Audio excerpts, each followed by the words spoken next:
Kung proof ka man, bawal niyo po itong panoorin. Warning! Warning! Bawal sa kahit sinong school staff. Yes. Sabi na natin na bababa sweldo niyo.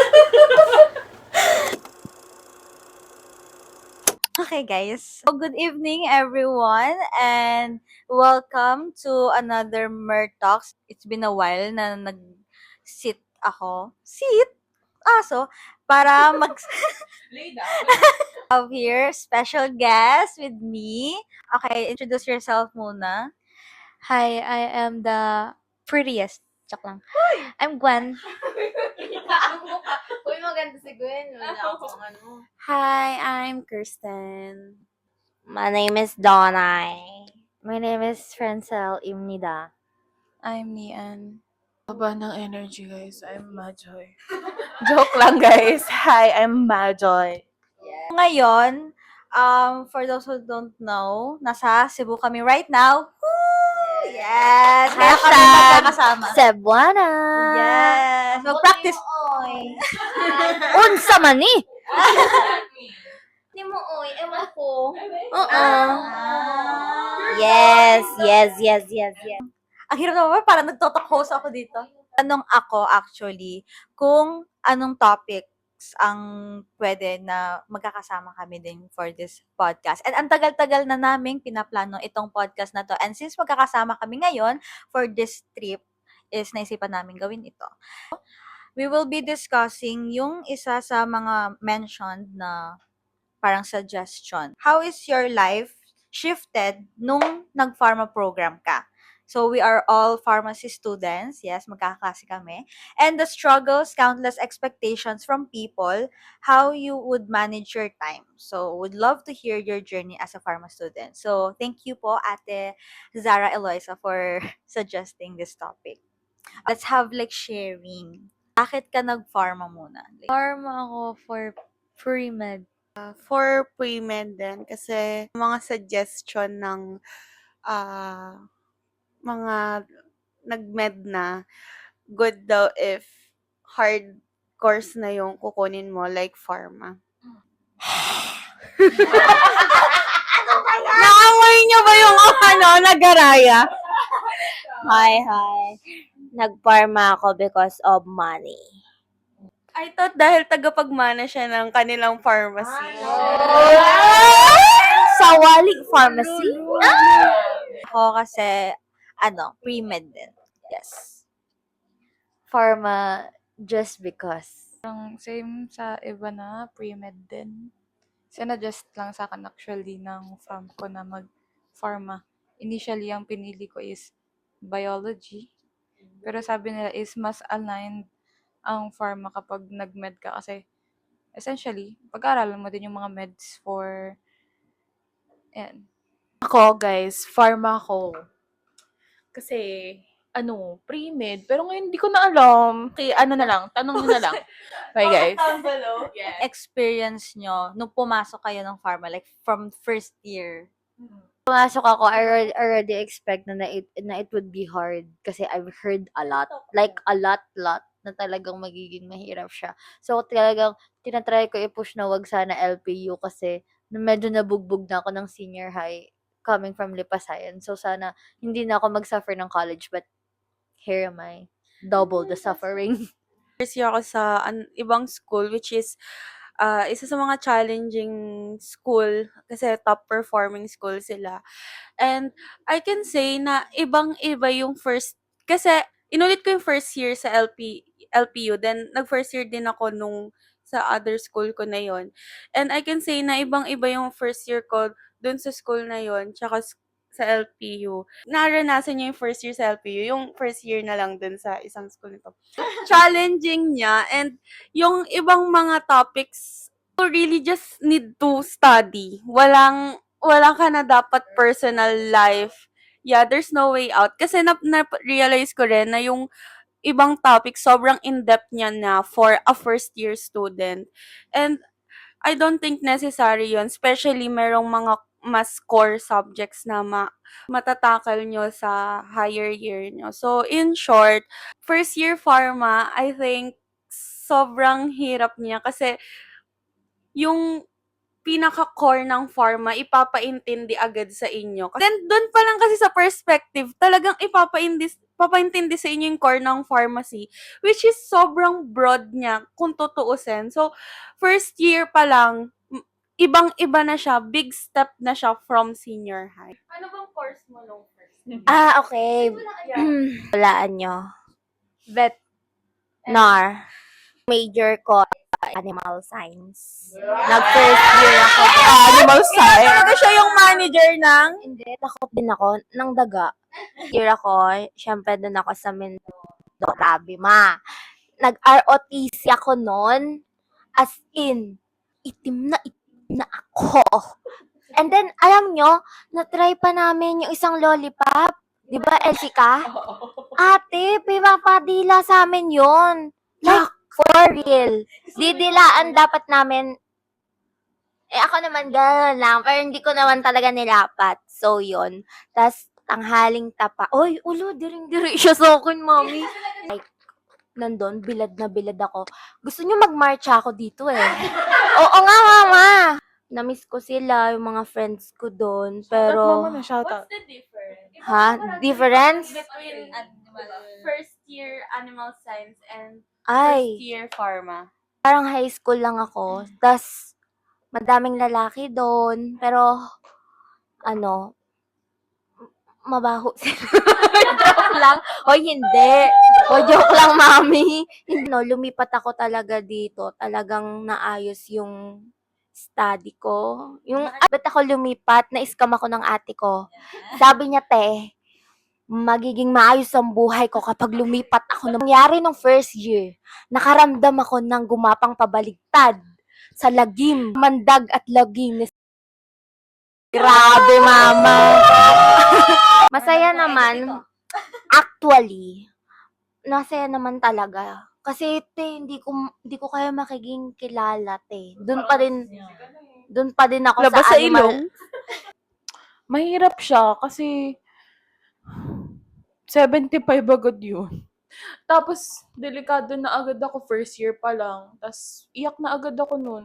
Hindi ko alam, mas madami pa palang luhang tutulo. So, step by the step tayo pala dito. Paakyat siya ng paakyat. So, yun lang. Sakto lang. Nangangapa sa environment. Tapos, kailangan mabilis ka mag-adapt. Yun yung masabi ko sa experience ko nun. Lalo na if galing ka sa... Ako kasi galing ako sa intimate number of people. Like 9 or small size class. Tapos, for like years. Tapos, bigla akong bumugad sa university na maraming tao, maraming personalities. So, buti na lang, medyo may sense of skills naman ako sa pag-adapt. So, yun yung challenge. I think, depende kung ano, kung paano ka mag-a-adapt. May iba't ibang kwento yung per freshman. Experience nung first year, wala, chill lang ako actually. Kasi very, very motivated ako nung pumasok ng first year. Kasi, wala. Gusto ko lang mag-enjoy ng college. Kasi binugbog trauma yung binigay ng senior high school sa akin, binugbog. So like, okay naman ako nung first year. Masipag. Goal ko pa noon nung una ay magdi-dean's lister. Kung kaya, mag-aim ng cum laude. Ganon. Kasi all throughout the years, hindi talaga ako nag-aaral. Like, chill lang ako. Basta stock knowledge, pasa. College, mag-aaral ako. Kaso, medyo tumabingi. Kinulang pa din. Meron talaga obstacles. Kahit simulang kahit level 1 ka pa lang, ang dami na kagad obstacle sa buhay mo. Pero, ayun, nakatawid pa rin naman. My first year was like this fish. In all honesty, like what I said nung speech na pinag-speech ako nung first year, it went by a blur. Unlike Gwen, hindi ko na na-process yung pag-adapt, adjust phase.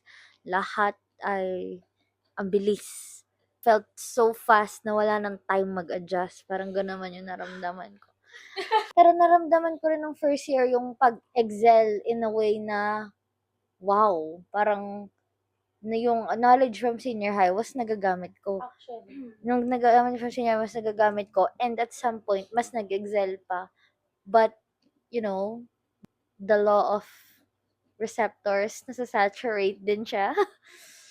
Yun, umabot din sa point ng first year na I was so fed up then kahit na you're trying to excel and you are excelling, but mayroon talaga siyang T-max.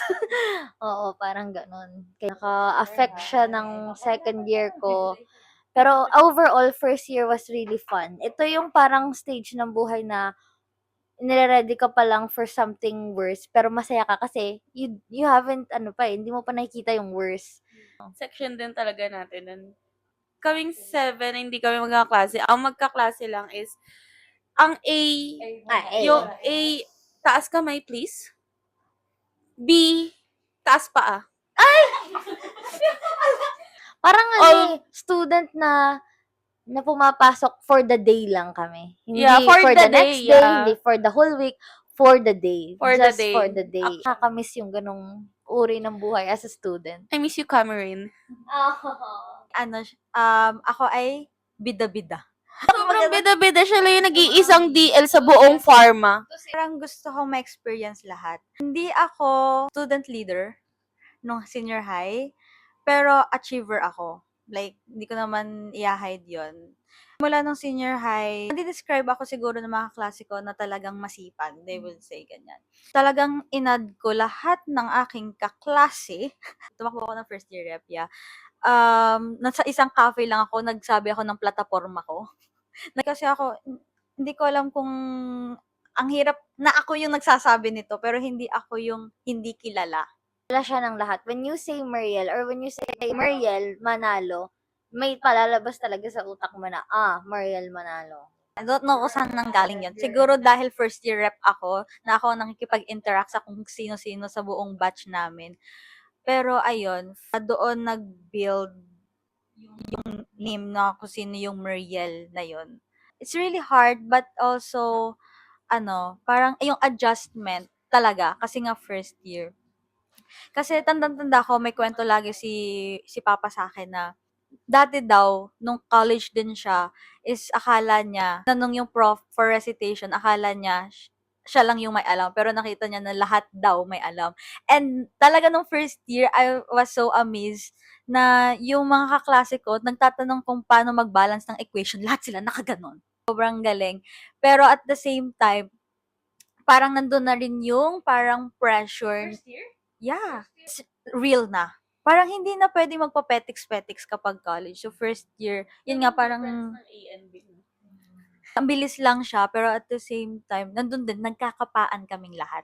Things happened na bigla na lang kami naging isang section. So, that's the transition. Kaya nangyayari to ngayon. Kung ano naman ang experience nyo for second year. Second year as general muna. Second year, biochem yung unang basehan ko experience. Kasi yun yung parang wake-up call na second year ka na. Medyo may sense of responsibility ka na sa kung ano mang behavior mo nung compared sa behavior mo nung first year. Papasok ka ng new language sa utak mo, molecules, gantong terms na you don't usually have a background senior high kasi deeper terminology sila eh. Tapos every quizzes ni Doc, dun mo din unang nagagamay yung test si Doc.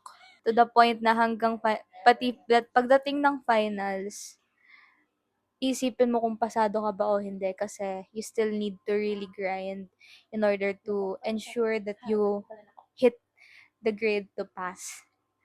And then, that same practices, na-experience mo siya hanggang second sem. Anyway, that's where you learn to handle pressure and your sense of responsibility in the profession as a medical professional. Sa kanila, yung first year was like blur.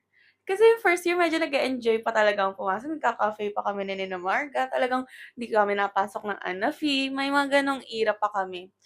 Second year, dun na din nag-hit sa akin na, yung school na to nang babagsak din. Every day, kailangan ko lang i-survive yung day na to. May bukas pa. bukas ko na problemahin.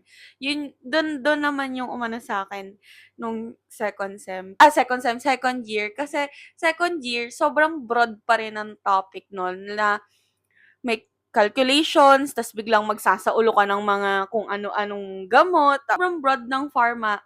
Broad din yung inaaral mo ng SEM na yun na parang every subject ko na may 7 to 11 kang subject. Pagkadating mo sa next subject mo, kailangan mo mag-reset. Kasi ibang topic na naman, hindi sila magka-connect. Second year talaga mo ko naranasan na gusto nang tumakbo. Ayoko nang pumasok kasi may isang araw na naman akong kailangang i-survive. 7 AM pa lang, kailangan ko, ang haba pa ng araw ko. So, ayun, yun lang. Second year ay super hinga lang ang pahinga. Ako naman, nung second year, totally nahirapan talaga ako kasi if hindi ako mag-aaral, iniisip ko, hindi ako gagraduate, di madidelay ako. Eh, syempre, nakaka-pressure kasi, ayun, na-mix na kami sa, sa A. Talaga totally, nung na-mix kami sa A, tas katabi ko pa si Gwen, tagang inhit talaga siya, te. Talagang init yung katawan niya, te. Kasi, oo, te, ang competitive ni Gwen. Parang nag-aaral talaga ako nun. Tapos, yung syempre, dapat talagang pakitang gilas ka kasi sabihin mo, After no, discussion, please, no? Second year, totoo lang, di ko na maalala mga nangyari. Naalala ko na lang yung lahat ng ipinagod ko, lahat ng burnout and drainage ng second year. Kung nung first year, sabi ko, diba, chill ako. Kung ano yung kina-chill ko nung first year, parang nakatanggap talaga ako ng big slap from reality. Midway to lang ako nakatanggap ng harsh reality na, ay, sis, sabi mo magsisipag ka nung first year, bakit parang bigla kang nagiging kampante kasi chill-chill ka nung first year, bakit ngayong kailangan mahirapan pa ako bago pa ako magising sa katotohanan na, ay, kailangan ko mag-aral, kailangan ko magpursige. Kasi kung hindi talaga, ay, babagsak. Ayun, ang daming nangyari nung second year. Sobrang karibok. Yung pinaka-extended. Parang, ang daming, pinaka-maikling year ang second year. nung second year nga pala, rushed kami nun sa schedule kasi ina-adjust namin. Kasi, kailan tayo nag-start? September? September tayo nag-start ng second year, tapos, gusto namin i-adjust yung calendar na sumabay sa other schools. Longest year na yung second year. Emotionally, physically, spiritually, mentally. All aspects of the body. Pinaka nabugbog talaga lahat. Nag-grow pa rin naman tayo as a person. Nagkaroon din tayo ng improvement. Mas naging resilient tayo. It's also a blessing in disguise. She likes it. I like what was mentioned about resilience. Para siyang milagro sa akin. Sa totoo lang. Umulan ba ng blessings? Oo, te, para siyang blessing na lang siya talaga, as in, kung nung first year, naisip ko mag-drop kasi ang hirap ng ANA-fee. Tapos parang as a joke lang naman yun. Kasi gusto ko lang mag-drop kasi parang hindi para sa akin. Pero tinuloy ko kasi pumasa ako sa ANA-fee. Tapos ngayon, nag-biochem na. Tapos biglang nagpikol. Ano yun, lo kasi boses Sorry ko. po. Pumapasok na lang ako para matapos siya. Tapos ayun, kalagpas naman.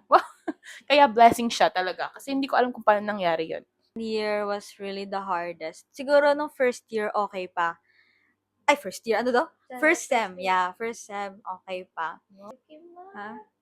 Ano? Minani, ang biochem, okay pa Lo, daw. hindi talaga. Pero, ayun, same flow lang din ang nangyari sa akin. Same flow lang from first to second year. However, medyo na-disappoint ako kasi natanggal ako sa DL. Ayun na nga, magkakaroon pa kami ng special episode for the second year, second sem. Kasi it was really the hardest for us. And I think it would be great if may separate kaming stories for that kasi it was unexplainable. Lagi kaming nagre-reflect na unexplainable yun. Pero in general, second year was really the hardest for me. Parang nag-a-adjust pa din kami, pero iba na yung adjustment. Parang ang adjustment is minsan hindi na yung kalaban is environment, minsan is yung sarili na. Yung nakikita ko yung sarili ko na kaya ko naman, pero bakit parang yung sarili ko rin yung bumibigay na parang gusto niyang i-push yung pag-aaral, yun nga, parang naka-survival mode ako nung second year. Ayun nga, from first year na parang kilala, ganun. Tas second year is kahit nga hindi academics parang more on nung nagtuloy-tuloy din ako na sa organization, ganyan. Nag-build up na rin siguro yung sa akin yung parang tingin ng tao and tingin ko rin sa sarili ko. Parang na ano siya, nahalo siya. Parang na-shaken up siya. Ayun, now, kami po ay third year students. And currently ay kamusta? Kamusta kayo? Honestly, ngayon, kasi 'di ba second year, ayun nga, naka-survival mode kami. Gusto ko na lang talaga tumakbo, pauwi na lang, iwan lahat. Tapos yung third year, first sem, ngayong dumating na ngayong third year, second sem, parang nagkaroon ako ng rest and digest. Nagkaroon ako ng time na i-digest yung nangyayari sa buhay ko. I-digest yung kulang pa sa buhay ko ngayon. At i-digest yung kung anong meron ako ngayon. Dati, nung first year, second year, or nung second year, aral, bahay, aral, dorm, tulog, kain lang. Ngayon, parang na-revive ako.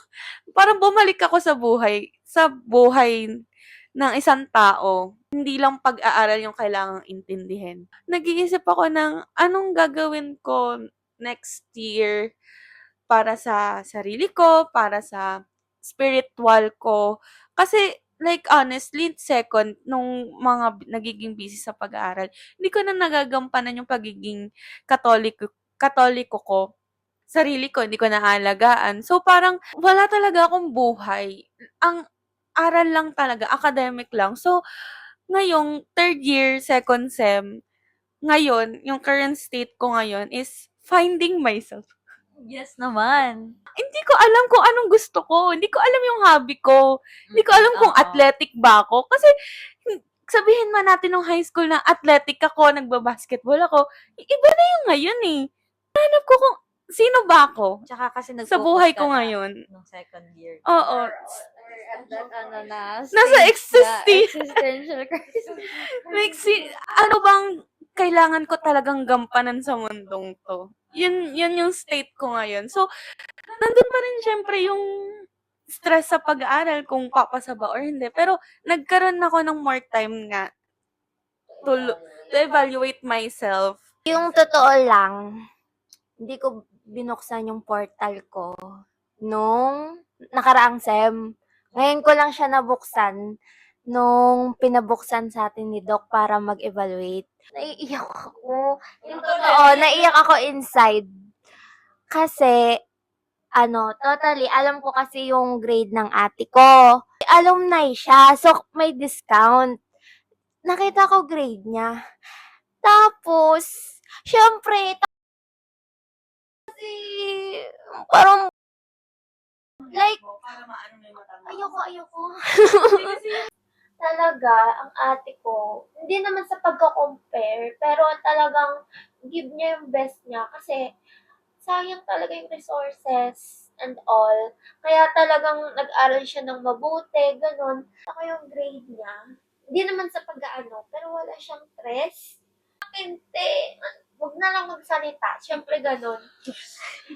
Too late for me kasi third year na ako. Ano ba yung, saan ako? Like, parang sayang yung money sa akin. Like, gano'n. Ngayon naisip ko, did I learn something? Gano'n. Paano ako sa boards? From zero again? Gano'n. Like, iyak lang ako kasi, syempre, actually, gusto ko din naman magbigay ng best. Pero yung best ko, yun na yung ceiling. Yun na yung Feeling effect? Max na. Basta makapasa, yun yung parang standard ko na. Hindi ko alam. Naliligaw ako, guys. Pero, ba't ako umiiyak? Kasi nare-reglahin ako. Yun ang bottom line. Ayun nga, parang reflecting din, hearing your thoughts, kasi parang ngayon lang din kami nagkaroon ng gantong moment, and ayun, grateful nga ako sa ganto. Ng complete talaga. Kahit sabihin namin na second year was the hardest, it was survival. Parang third year nga, yung nabanggit nga ni Ate Kirsten na nagkakaroon kami ng reflection sa sarili namin na parang, feeling ko naman pala, akala ko ako lang na naliligaw. Nagkaroon kasi kami ng time to kasi dati talaga nun aral eh. Ngayon kasi lahat kami, as in every single one of us, nagkaroon ng time mag-isip. Kaya nagkaroon talaga kasi ng loss na wala talaga kami sa mundo, honestly. We're gonna continue. So, medyo laksan na lang natin boss natin nang walang mic kasi nga nalobot yung mic. After hearing nga yung mga I'm lost and like hinahanap din namin yung sarili namin after that survival, I think I would term it sa akin, personally, I would term it na burnout ako. From being an from being an achiever ever since, tapos, syempre, ayun, yung mga past podcast ko, it's about pressure. Sa sarili ko na rin, parang yung tingin ng mga tao. So, nung third year, talagang, ito yung year na umiiyak talaga ako araw-araw. Kasi nakakaramdam ako ng bagsak, like, nararanasan ko siya, na hindi ko siya nararanasan dati. Ayun. Big shift. Oo, nagkakaroon ako ng disappointment sa sarili ko. Na parang connected din sa sinabi ni Dunay kanina, na gusto ko naman din yung gawin yung best mo. Tapos nawala pa ako dun sa DE, so mas parang naghalo-halo sa akin na kaya ko naman, pero bakit ayaw ng katawan ko? Bakit parang ayaw ng utak ko mag-absorb ng informations? Nag-aaral ako. Tapos pag nag-aaral ako, bakit ito lang yung nare-receive kong score, ganon. Tapos, syempre, nung first year and second year, wala, parang, hindi, parang nung second year, medyo nag-ano na ako sa, parang personal life. Kasi nung first year talaga, scholar din kasi ako sa school. So, may maintaining grade. So, talagang pinupush ko na ma-maintain yun. Hindi ako sumasama sa gala ng, first year yun. Syempre, mag-enjoy dapat, di ba? So, hindi ako sumasama sa galat sa mga friends, kahit sa family. Pag sa family, nagsiswimming. Nag-aaral ako sa swimming. Kung kamusta ako ngayon, hanggang ngayon, sobrang na-pressure pa rin ako in a way na, nagbago na siguro yung tingin nila sa akin. Hindi na ako yung Muriel na kilala nila. Ayun. So, Ayaw magsagot kasi bago lang magsagot. thanks to that. Gaya ko na. Controversial choice. Hindi, guys. Ang third year sa akin ay katulad din nyo, nalolost din. No, joke lang. Hindi ako iiyak. Nalolost din naman ako. Tapos, ano ba? Yan, hindi ko na din alam. Alos na talaga. Kasi sabihin ako, nakalimutan ko. Kaya mo na yan, wait lang. Nung second year kasi, yun yung pinaka-darkest time ko. And sakto at that time, na-adjust na yung calendar. May bakasyon na. Kasi mahaba na yung bakasyon bago mag-intern. So at that time, tinry ko yung best kong makarecover. Talagang, himala din para sa akin na nakapasa ako ng second year. Kasi talagang, swear, sinukuan ko siya. Talagang, umabot sa point na ayoko na mag-aaral. I mean, not in the sense na titigil. Pero parang, ano pang sense ng pag-aaral kung ganun lang din naman yung magiging score ko. Tapos hindi ako okay mentally. So like, parang pinipilit ko sarili ko. Parang niloloko ko lang sarili ko. Nagkaroon ako ng break. Parang medyo na-motivate din ako na, okay, sayang. Parang binigyan ako ng chance na makabawi. Kaya ako nakapasa. So sabi ko, hindi ko para sayangin yung opportunity. Kailangan kong bumawi, kailangan kong mag-aral. So, nung bakasyon na yon, nag-advance study ako. So, medyo nakaginhawa ko nung first part ng third year. Ang problema ko nga lang is consistency. Ako napapansin na din dito kasi consistent pala to eh. Okay naman palang grades. Kaya nung medyo gumanon na naman ulit ako, parang nagre-relapse ako nagre-relapse talaga ako nung second year. So, pag bumababa ako, parang downhill na talaga. I'm still working on that right now.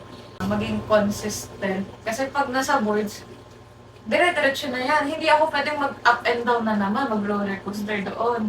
I'm still pressuring myself. Wala, burnout pa rin. So po guys, yung second year kasi, there was like a moment na akala ko yun na talaga yun. Second year, I was done with it. I was done with pharma ng second year. For the bottom line, I think ang pinakasagot ko lang din was almost the same as niyan, yung consistency. Second year, paunang part yung consistency niya. And then, third year, in the third year, it went downhill. Sa akin ngayong third year talaga yung roller coaster. Kasi, nung first sem pala ng third year, nakakayanan kong pumasa, even sa exam. Wala talaga tayong Oo. scared. Oo. Nakakayanan ko pumasa ng, imagine, exam na yun, na. Siya lang nakapasa sa amin ng Bicol, guys. Oo, siya lang. From Preli. Guys, ito pa yung pinaka-malala, guys. Si Francel lang yung highest sa essay. Siya yung highest na parang walang mali. Galing. Sa essay, grabe. Yun na nga yung nakakalungkot, di ba? Looking back, who I was that person. I was that person. Pero ng third year, it was like this na. Angat ka, pero bababa ka rin. Angat ka. Bonus? Oo, bababa ka rin. Para bang sugar lang na. So parang nakaka-frustrate personally kasi yung parang nakayanan mo naman pero bakit hindi na? Parang hindi na ulit. Bakit gano'n? Evaluating myself, alam ko naman yung factors kasi may work ako actually. It was okay for me. Nakakayanan ko siya. Pero this third year, to be honest, parang naging hindrance siya ng onte. Parang nagkatinik siya. Parang naging tinik yung work sa akin nito. Yun. Pero at the same time, like in the brighter side, after everything na masabi ko about third year, I found friendship naman na really saved me through it all. Literal na you can't live Yes. without. Yes, na parang Kinda gets you. yeah, you had friends first year, second year, but this iba yung friendship na nabuo dahil sa academic distress. Dahil sa academic trauma. When you share like an academic trauma and then may nabuong friendship doon sa loob ng trauma lang yun, ganito Kaya yun. tayo nagganto sa dorm. Ganito yun. Ganito yung friendship na yun. Parehas kami ng pinagdadaanan, parehas kami ng mga nangyayari sa buhay. Pero at the end of the day, ayun, nasa Krispy Kreme kami, nasa Chick-Me kami, nasa KFC kami, nasa Dunkin, ayun. Alam mo yun, dito rin yung balance eh. Kahit na roller coaster, nagkaroon din dito ng balance na kahit masaya yung nangyari, minsan kahit hindi masaya yung nangyari. Natuto kami this year na alagaan pa rin yung sarili namin. Yung hindi yung, dahil pangit yung araw, papapangitin mo pa lalo pag uwi mo sa dorm. Sa amin, pinapa-uplift namin as much as possible. Na yun yung very big improvement ko. Kasi dati, dinadamdam ko talaga na hindi lang super halata, pero pag uwi ko, pag inisip ko siya, parang minsan naabot 3 days, iniisip ko pa rin siya. Pero ngayon, yung mga negativity, mabilis na siyang mawala, which is very healthy.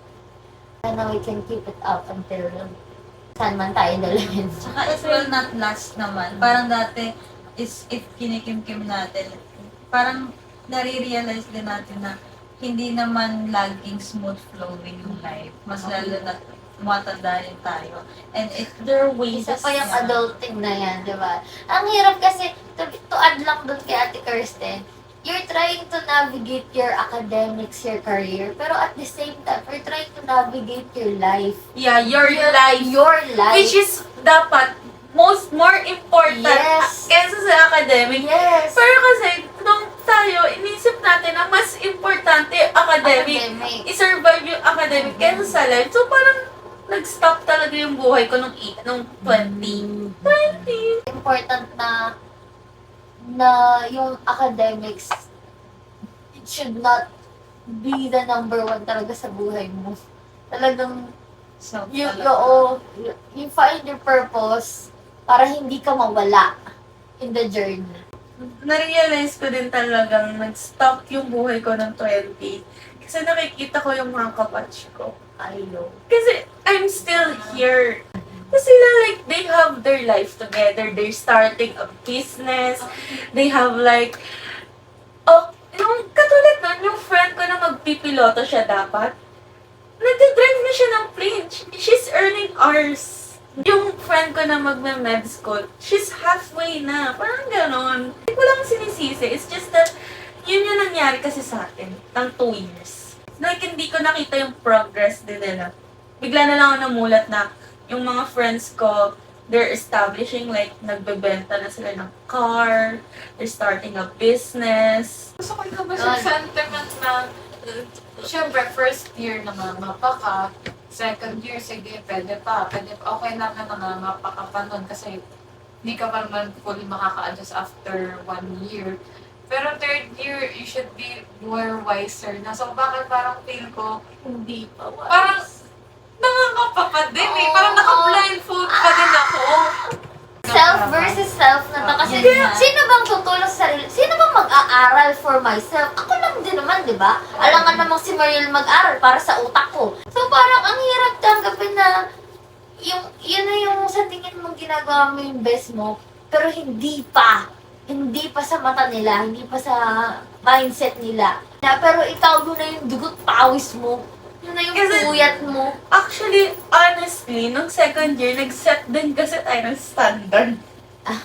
Sa sarili natin. Parang, kaya ngayon na medyo nagde-decline, ay, hirapan tayo. Mas din naman ako, katulad niyo guys. Tapos, tinatanong ko pa din kung kaya ko pa. Ganon. Pero, ngayon, feel ko kaya ako mas chill kasi mas tinanggap ko na baka kaya ako nandito kasi dapat talaga ako nandito. Hindi. You earned your spot here. Yeah, you earned your spot. Talagang nung third year, first.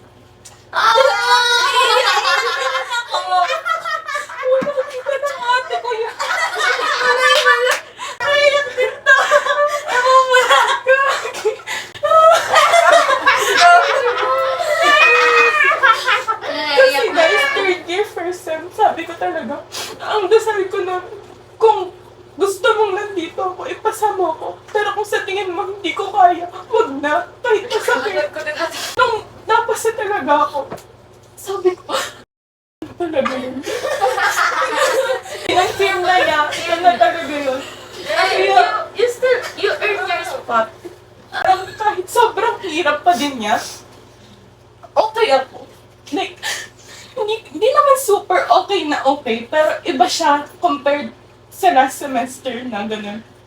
May back up ka, naramdaman mo na. Oo, kasi Tinanong mo siya, gano'n. Kasi nung Oo. kinausap mo si Lord nun, tinanggap mo na yung worst case scenario. Oo, kasi parang sabi ko, okay na, kung anong plano mo, yun na. Kaya Tanggap mo na. Oo, kasi yung binigay niya yung confirmation, sabi ko, ay, grabe, ito na yun. Talagang, kahit parang sobrang, alam mo yun, mahirap pa din, pero, ayun. Iba yung force na nararamdaman mo. Yung drive. Ano na, ano na yun ako kasi naramdaman ko rin yun talaga. Like, tingnan na na. Dahil yung tawa. Nag-present lang ng Hepsi. Kaya, okay guys. Next. Again, finale. Third year, very challenging kasi nadating ako sa point na hindi ko alam kung saan ko ilulagay yung sarili ko in between things. Pero hindi ko alam kung saan ilulagay yung sarili ko. Family pressure, self-pressure, academic pressure, pressure siguro ng mga past. Push mo yung sarili mo, set ka ng high standard. Tapos you try to achieve for it. But at the same time, bigla ka na sunod sa sarili mo, taon na naman pa Hindi naman ako napabagat. And ako din naman yung type ng tao na resilient. Pero at the same time, hindi ko alam kung saan paano ilulugar yung sarili ko between pressure kapag napapaisip ako na taon lang din ng ako napapagat. The line was so hard. Like, ako din naman ako. Iyakan ang nangyari sa atin. Kasi si Majoy kasi eh! To control the momentum. Ano favorite color niyo? Okay, game show nga tayo po rin. Okay, game. Hep A, Hep B, Hep C. FC. Okay. Oh!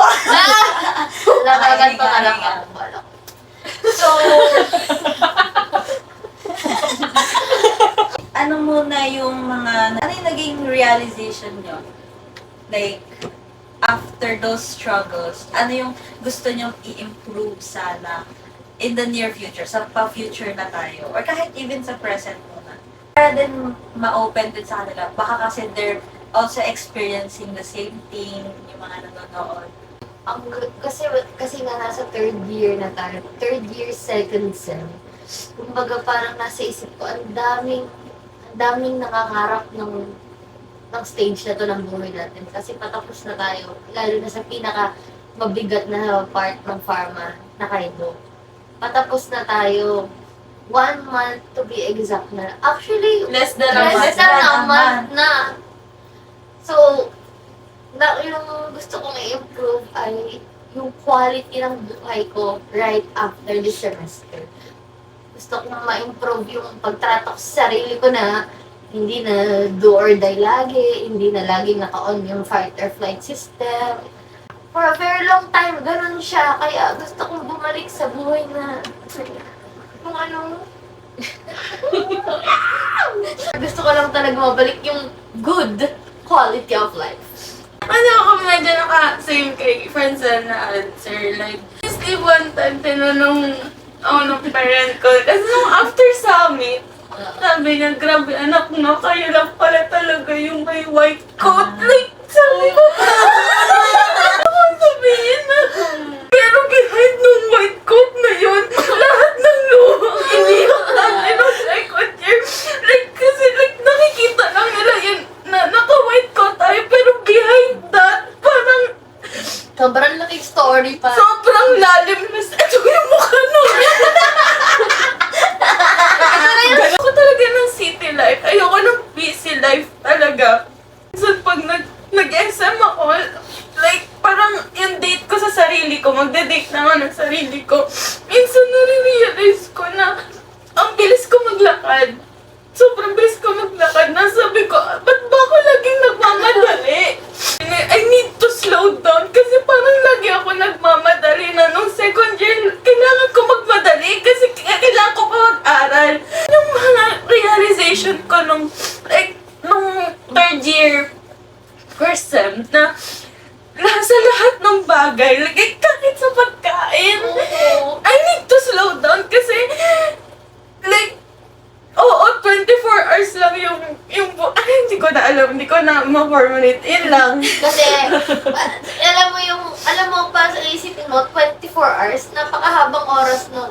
Pero bakit pagdating sa atin, kulang yung 24 hours. Parang gano'n. Like, parang, except sa akin, kailangan ko madaliin lahat kasi hindi sila importante. Yun yung tingin ko sa nun. Kahit sa family ko, like, kailangan ko madaliin kahit magbabanding kami kasi kailangan ko pa mag-aral. Yung parang gano'n yung naramdaman ko nun. So, yun yung realization ko na sana kahit yung mga nanonood man kung nagsastruggle man kayo academically,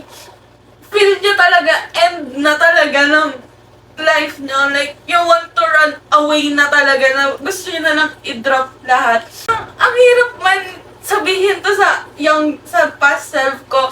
It will really be better sa future na magiging okay din lahat. Makukuha mo rin yung white coat na yan.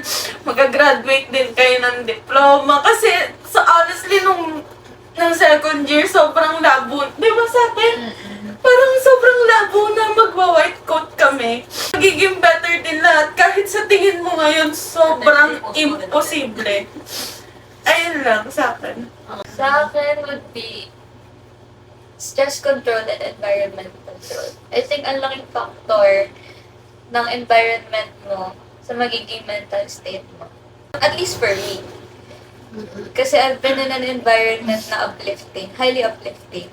It went well for me kasi hindi ka magkakaroon ng second thoughts if kaya mo ba, or hindi ka magkakaroon ng perspective or second doubt. Kasi hindi mo, it's like out of sight, out of mind, ganun. The stress control naman, di ba pag burnout or like pagod, we resort to behaviors, kagaya pag-scroll, pagkaganto, na hindi natin namamalayan, driven by our burnout.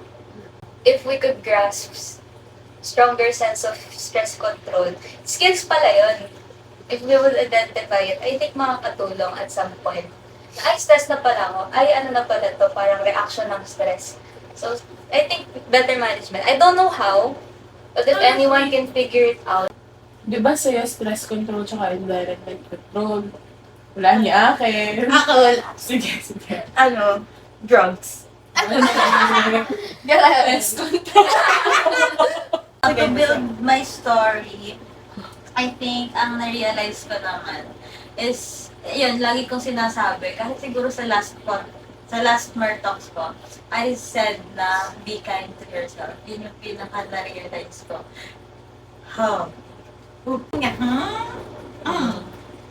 Iyak control. Ayun nga, parang related din sa sinabi ni Ate Kirsten kanina na bakit parang nagmamadali ako. And lagi na akong simpleng pagkain. Kahit na parang, bakit ganun? May laman pa yung bibig ko, dapat Kailangan na ko. ako. Sunod pa naman. Parang, ano na ng katawan mo na response na ng katawan mo. So parang yun nga, in connection ng kay Gwen, you have to recognize what your body needs, what your mind needs. Para ma-provide mo. Ikaw yung makaka-determine kung ano yung need mong kulang sa'yo. Ikaw rin ang magpa-provide. Ganun.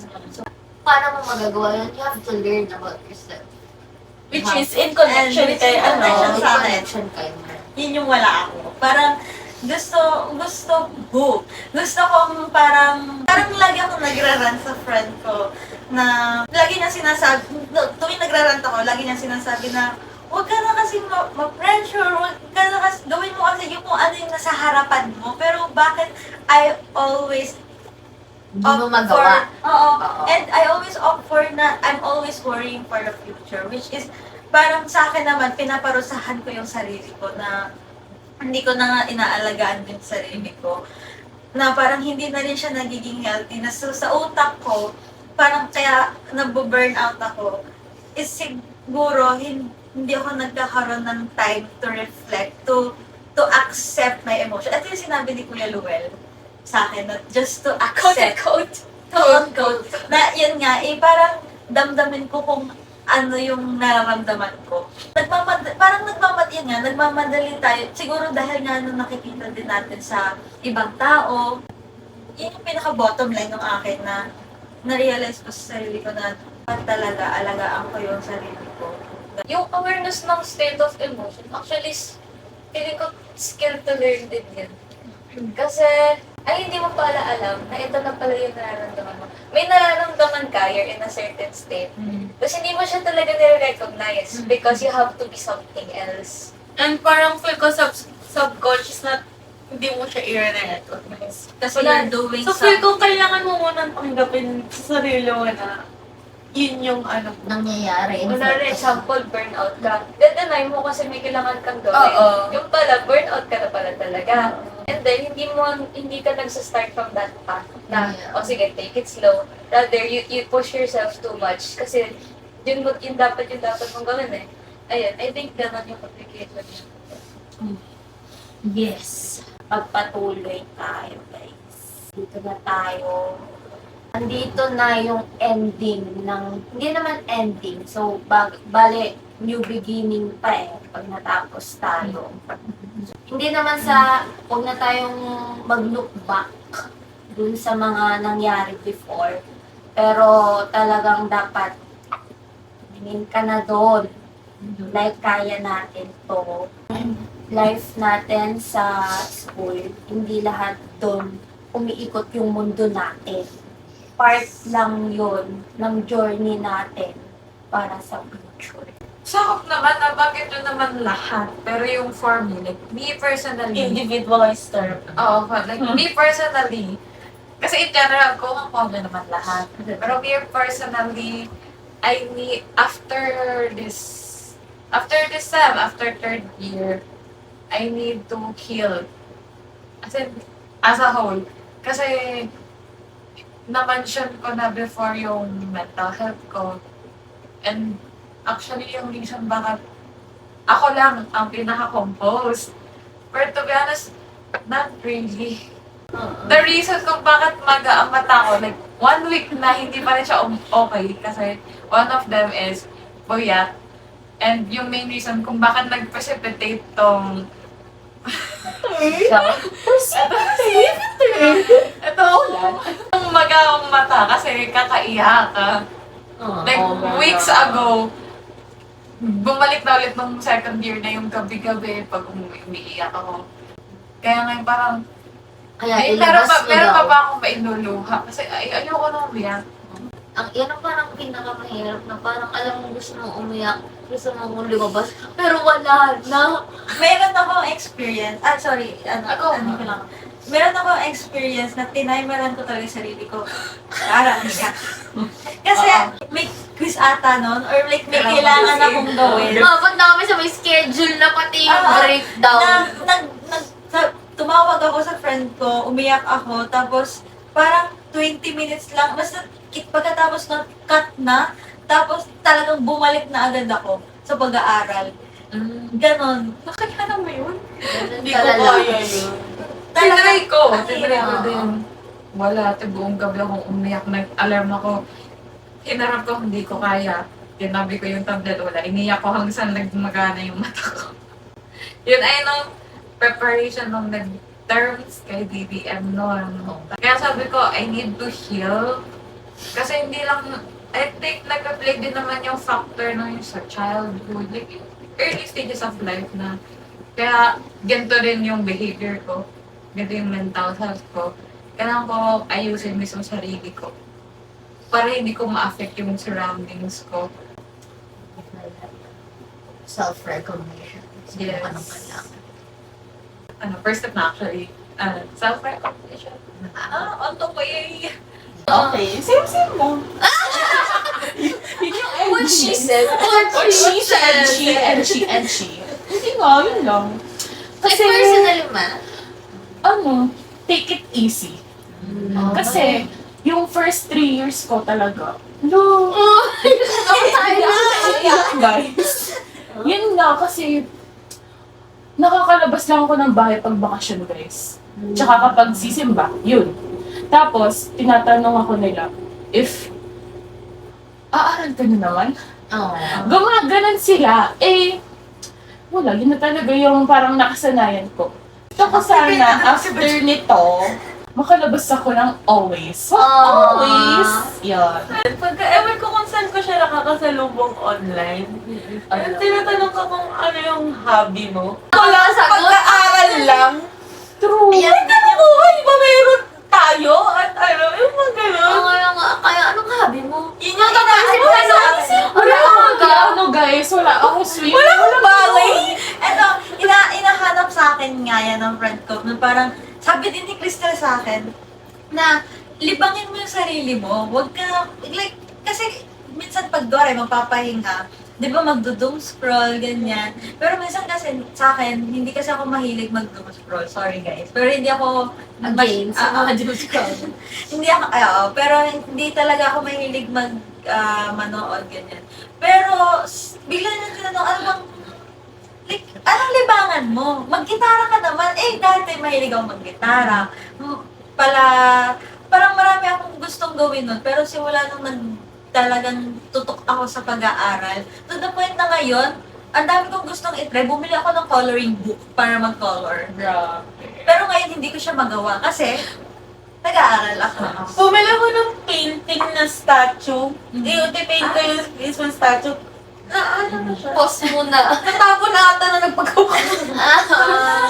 Baby steps, guys. Baby steps. Pero at least kasi ngayon, alam niyo yun, nare-recognize na natin. Nare-recognize na Nare-recognize natin ano, yung earn. mindset natin, yung damdamin natin, yung uri ng pamumuhay natin, nare-recognize natin. Kaya, papunta na tayo dun sa stage na after natin siya i-recognize, gawin na natin siya ng action. Treatment. Treatment plan ba? Nakita na natin yung ano eh. Pathology, Diagnosis. Oo, diagnosis Medical na eh. presentation. Oo, diagnosis na eh. Therefore, punta na tayo sa treatment. Sabi sa inyo guys eh, sa pag-aaral lang umiikot yung utak namin. Hindi Hindi naman naman yung insert namin. Ano mga terminologies? Mga ano? Clinical application. Okay, Next, evaluation of therapeutic outcomes. Oh, Wait lang. Happy yes. Kailan yan? After ng boards yan. Yes. Last to end. Ay, ayoko mag-end. Hindi pwede. What would you advise? Short advice lang sa mga viewers natin who are experiencing the same thing or who are parang nagkakaroon din ng mga like crisis. Di pa tapos, hanggat di pa tapos. Budget 2020. Narinig ko actually kay ate, Mariel. Alam ko, parang may narinig din ako sa speech, pero ang narinig ko naman sa speech natin ay, find your why. Yeah. Find your why. And maging reminder sa'yo lagi yung why mo, kaya ka napakot. Gusto yung kay Kuya Lowell, you won't really get to the point where you say you're fully ready. So you just do it now. Do it Just do anyway. Do it anyway. Yung sabi ni Kirsten.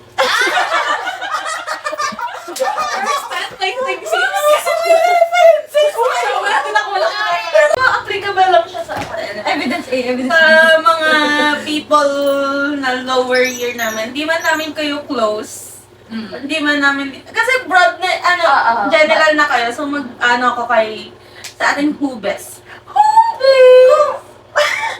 Okay, so Okay. mga like sa first year, second year, and upcoming first year na if ever man mapapanood ko for some reason. Hindi man namin kayo close.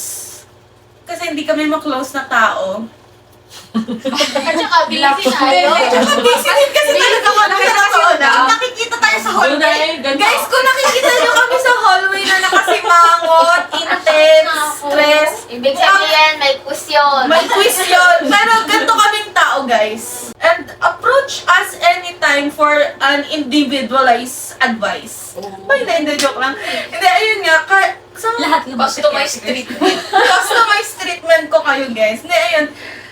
Kasi, feel ko na ganun imposible eh. Pero kung makikita man nila to, kaya nyo yan, guys. Like, promise.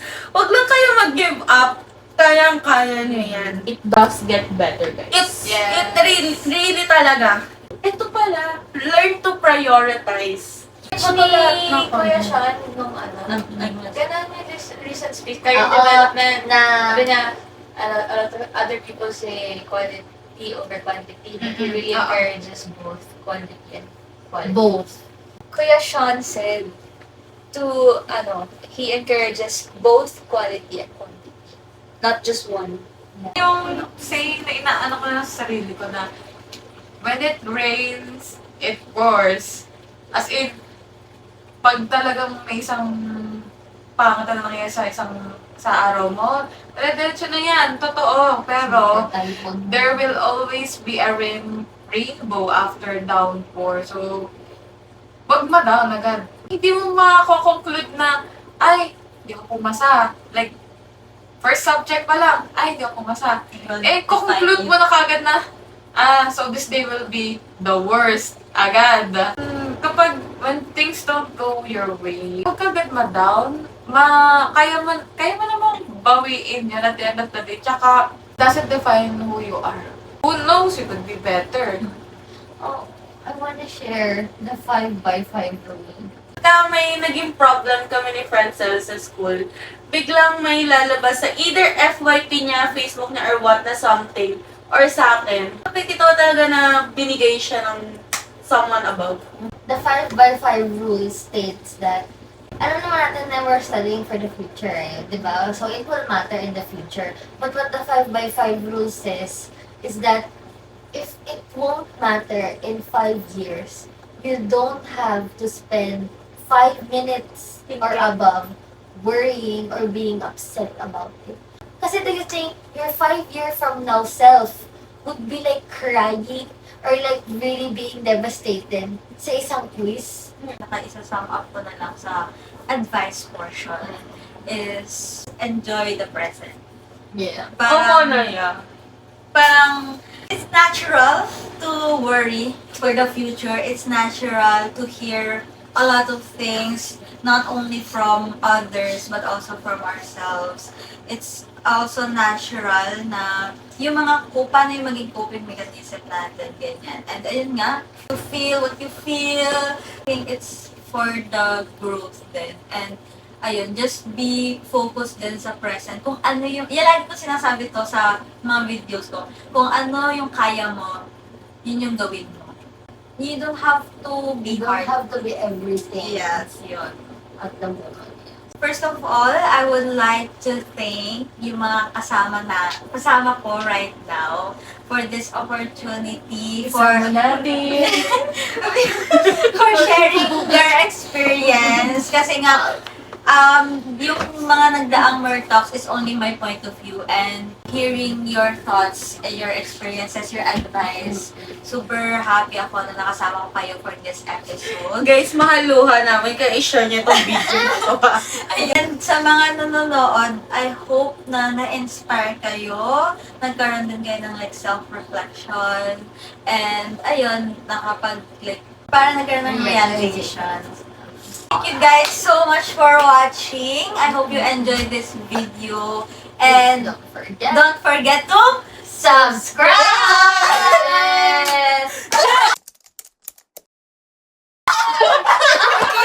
Muna. Alam ko na guys. Guys, ilagay mo